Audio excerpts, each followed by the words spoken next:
Баршаңызға сәлем, 1001 кеңес каналында алма жемісінің пайдасы туралы айтатын боламыз.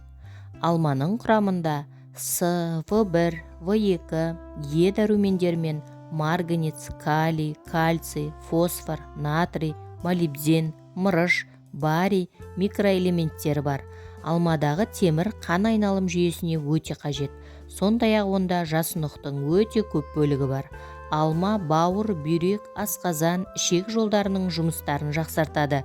Бет терісінің түсін жақсартып, жас әрі күтімді етіп көрсетеді. Холестерин мөлшерін азайтып, іш қатудың алдын алады. Диареяны емдеп, иммундық жүйені нығайтады. Алманы қабығымен жеген дұрыс. Онда пайдалы заттар өте көп. Алма қабығының құрамында жасұнықтардың үлкен мөлшері бар. Ол ас қорытуды жақсартады. Алманы тұрақты түрде жеу қандағы холестерин мөлшерін, жүректің ишемиялық ауруы, инсульт, екінші түрдегі диабет, демікпенің пайда болуы қаупін төмендетеді. Жасыл алма тіс пен сүйектің беріктігіне көмектеседі. Ол көздің көруін жақсартады және қабынуға қарсы әсерге ие. Жасыл алмада қызылына қарағанда С дәрумені көбірек. Алма қаншалықты кіші болса, оның құрамындағы дәрумендер мен микроэлементтер соншалықты көп. Қызыл алма жады мен жүрек қызметін жақсартады. Оған қоса қатерлі ісіктің кей түрлерінің пайда болу қаупін төмендетеді. Алма раушангүл тұқымдасына жататын өте кең тараған ағаштарының жемісі. Табиғи алманың жер шарында бізге 36 түрі белгілі. Олардың 10-12-сінің шаруашылықтық маңызы зор.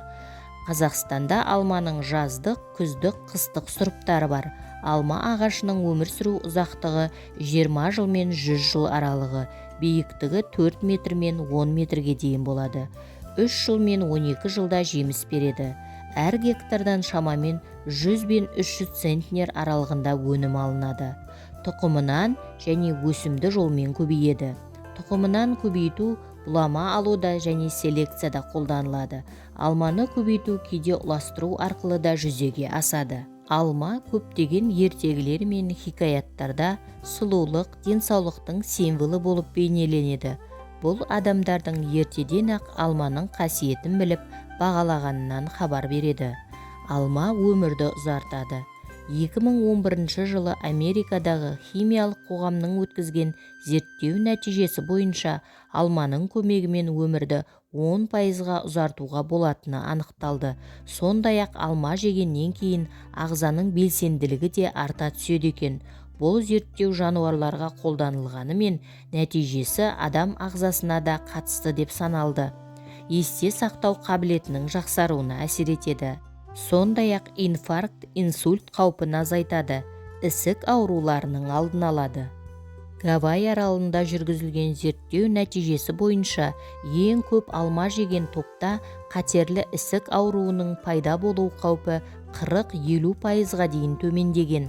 Алманың құрамындағы антиоксиданттар адам ағзасындағы өкпе ісігінің пайда болуына әсер ететін үдерістерге бөгет болады.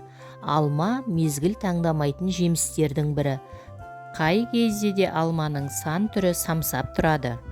Бұл жеміс дәмді әрі денсаулыққа өте пайдалы. Әсіресе суық тиіп ауырған кезде кез келгеніміз алма жейміз. Ол тәбетті ашады әрі қарныңызды тойдырады.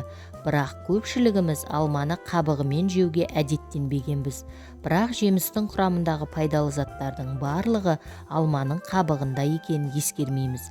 Негізінде алманың қабығының өзі бірнеше дертке дауа болады екен. Назар салыңыз, жөтел жазылмаса, суықтап ауырған кезде дәрі қабылдап ем жасаймыз. Кей кезде дәрі біткенімен жөтел жазылмай жатады. Осы кезде алма қабығының көмегіне жүгініңіз. Ол үшін бір ас қасық ұсақтап туралған алма қабығына 1 стақан су құйып, бетін жауып қойыңыз. Шамамен 40 минуттан соң дайын болған тұнбаны сүзіп алып, жарты стаканнан күніне 2 рет ішесіз. Емді 3 күн бойы үзбей жүргізсеңіз, жөтелден біржолата құтыласыз.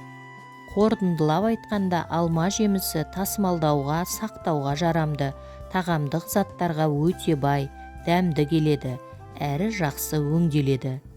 бүгінгі пайдалы ақпаратым кәдеңізге жарасын. Каналыма тіркеліп, лайк басып, комментарий қалдыруды ұмытпаңыз.